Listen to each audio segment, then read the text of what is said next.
বিসমিল্লাহির রহমানির রহিম। আসসালামু আলাইকুম। আপনারা কেমন আছেন? আশা করি ভালো আছেন। আমার চ্যানেলে নতুন হয়ে থাকলে চ্যানেলটি সাবস্ক্রাইব দিবেন আর একটি লাইক করে দেবেন। আপনারা অনেকেই পালেন কোয়েল পাখি, আর আমি পালি কোয়েল পাখিও পালি। কোয়েল পাখির মেশিন আছে ডিম ফুটানো। আমার কোয়েল পাখির ডিম হয়েছে 250 লাইন। এইগুলো ডিমগুলো আমি মেশিনে দেওয়ার পর মেশিনের সেট আপগুলো সমস্যা দিচ্ছিল। তারপর আমি সেট আপগুলো ঠিক করে নিই, এক বাইকে আনি, এনে সেট আপগুলো ঠিক করে নেওয়ার পর দেখি কেমন হচ্ছে না।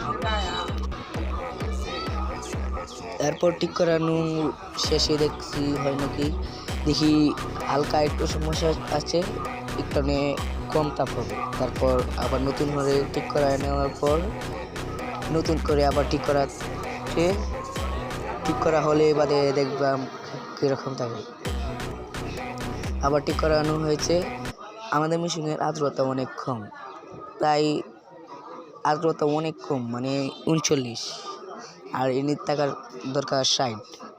তারপর আমরা আর্দ্রতার মেশিনটা দেখি ঠিক হয়ে গেছে। ঠিক হওয়ার পর ভাইকে বলছি হ্যাঁ ঠিক আছে। ভাই বলে ওকে জায়গা। তারপর আসসালামু আলাইকুম।